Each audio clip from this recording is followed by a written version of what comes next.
Hey guys, today we're going to be doing a presentation on Jimmy Cross from the things they carried and what his character really was. An introduction to Jimmy Cross.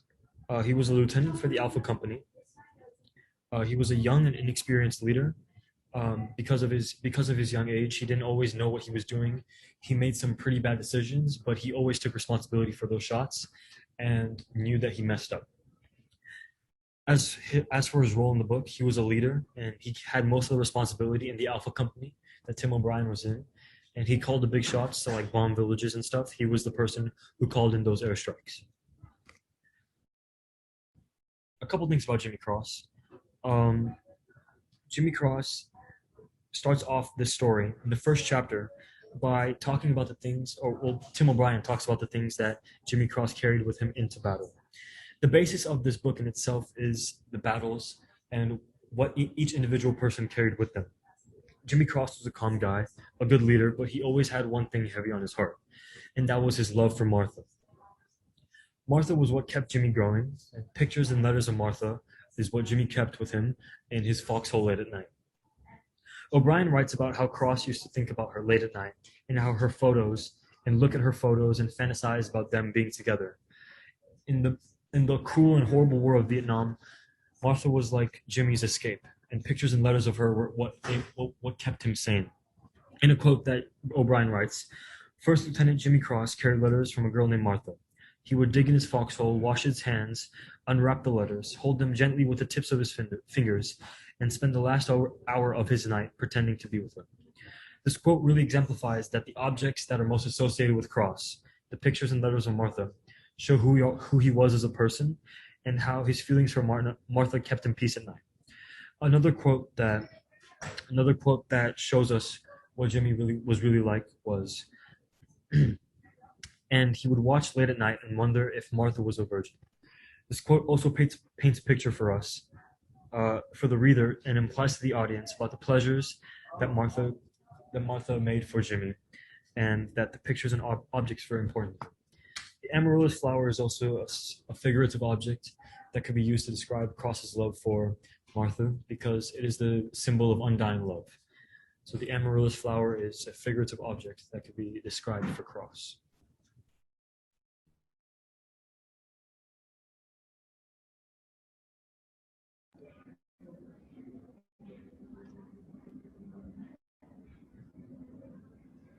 So, what were some of the motives that Cross had? So, one, Cross was the leader of his team, of course, and he wanted to get back to Martha. However, he has the responsibility to his men to keep pushing. But what keeps him pushing this entire time truly is his undying love for a woman who doesn't even like him back. Before setting off to war, Cross held Martha close to his heart and continued to attempt to get with her. She never reciprocated those feelings, however. In the first paragraph, when O'Brien is listing the items that every soldier was carrying, he states that Cross carries photos of Martha.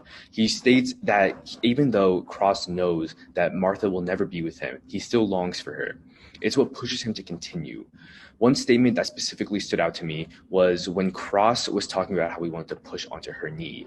This is a great representation of his unrequited love towards Martha, as the context of the situation was that he was in the movie theater with her and he was making moves and they simply were not reciprocated and his feelings were hurt.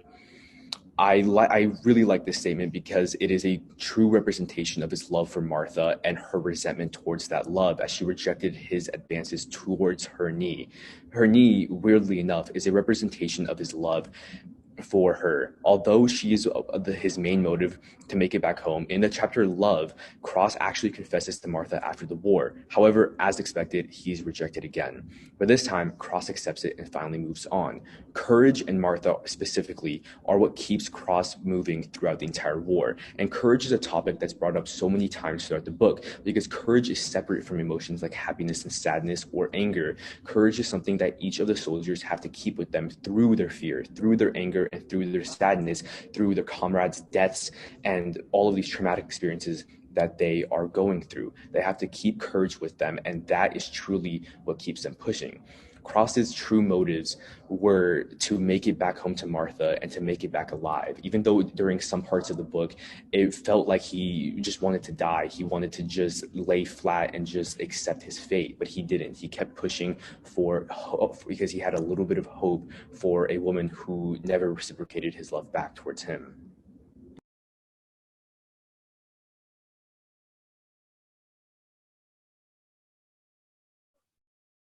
What were some of the conflicts that Jimmy Cross faced? Well, one, so most of it pretty much revolved around Martha. So this is actually shown in the first chapter when Ted Lavender gets shot and dies because of Cross's distraction, and Cross blames himself because he thought that his distraction did not give him the time to save Lavender from killed. And if he had not been, and if he had actually focused, then none of it would have happened and Ted Lavender would have still been alive. And this actually demonstrates Cross's leadership abilities because it shows that he is not really a good leader because he does not really focus on the soldiers. Rather, he only cares about his own thoughts. And this is also due to his insecurities and his fear and his lack of courage.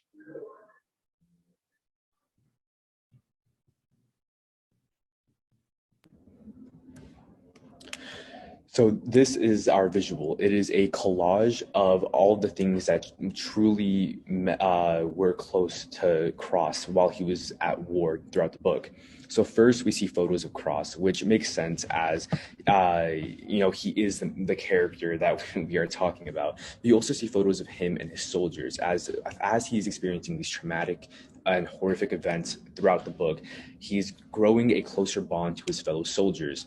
He is sharing this traumatic experience with them, and so thus they're growing closer. And this is showed at the end of the book, especially towards the character of Norman, after specifically O'Brien, Cross, and Norman's interactions once they all go home. But what mainly we have in our collage are photos and letters from Martha.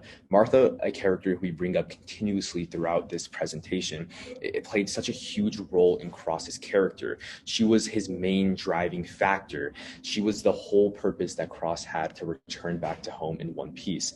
Even though she did not reciprocate the love that he had for her, he still held on to the photos of her. He still held on to the letters of her.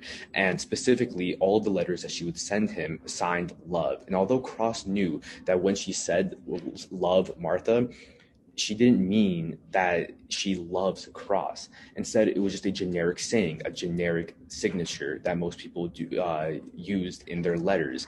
But Cross pretended like it was Martha confessing her love to him, as that was what kept him pushing throughout the war and throughout the horrific experiences that he was experiencing throughout the entire book.